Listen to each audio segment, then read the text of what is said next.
Hello my friend and welcome to my channel. Today I'm going to do a dip powder fill requested by Angela Allen. And I'm using a colored dip today. I'm going to kind of show what some outgrow would look like on Jenny, my practice hand. But I'm going to show you with colors so that you can see it. If I did clear, you wouldn't be able to see it. Today I'm going to be using the double dip products that I've promoted in the past. And what I like to do with mine, if I'm doing this on me or, someone else or a practice hand, I like to file and buff off that shine and try to file back by the cuticle area to smooth it out just a little bit, make it, nice, and make sure that I'm getting anything that may be trying to lift. After I file it, I'm going to clean it with some alcohol. Get it all nice and clean. It looks shiny again, but it'll dull back out. And then we're going to go in with our double dip base. This is the number 2 dip base. And we're going to go in just up around that cuticle area. Not going too down far on the nail on this go around.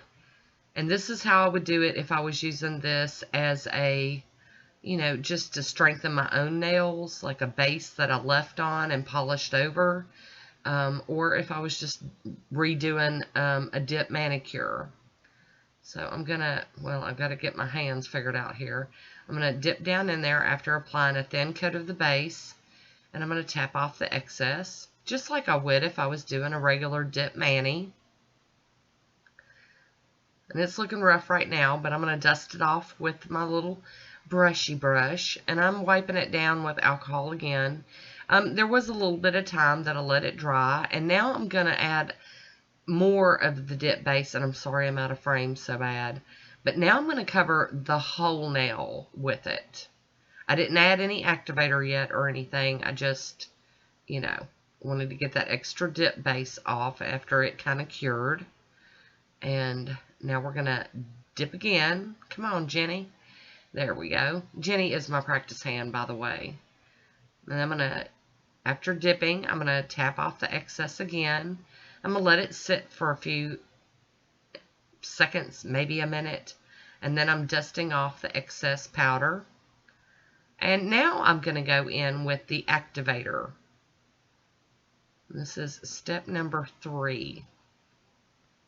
And you do want to be generous with your activator because that's what's going to make that gel or the dip base harden good. And once it's hardened good, I like to do a nice filing. Now I'm going to show a couple of different, you can use an e-file, you can use a handheld file like I'm using here. And it's a little hard on a practice hand because mine aren't glued in, so they do move around. I'm going to use my little Touch Beauty hand file. This is just a battery operated file, and smooth out. And I'm really not working towards the middle or the tip too bad. I'm just really focusing up around the cuticle area where I applied, the extra product because I want to make that a smooth transition. And like I said, this would be if you're using dip as, like an overlay on your nail under other polishes and stuff. I would still do it the same way. And after all my filing, I'm going to clean it up and get a good look at it and see if I need to do any more filing. And I am seeing a little spot that I want to, see, I keep having to mess with that thing. Over here on the side, I've got a little bit that I want to take care of. And it's just a couple of little swips and it's taken care of.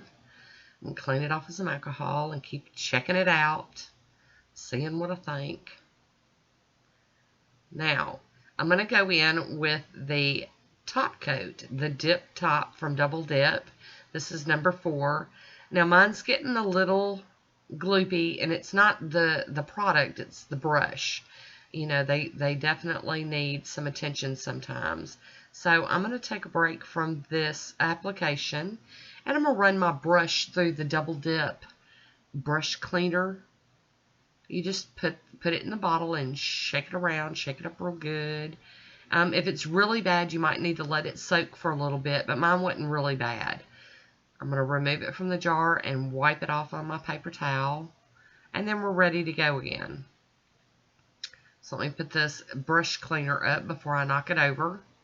And now I'm going to coat the brush really well, and I'm going to go ahead and finish doing this top coat. Some people do 2 coats of the top coat anyway, but you know, it's whatever makes it look good, makes it look smooth. If you're good on 1, then just do 1. You don't have to do 2, but since mine was a little gloopy, I did 2.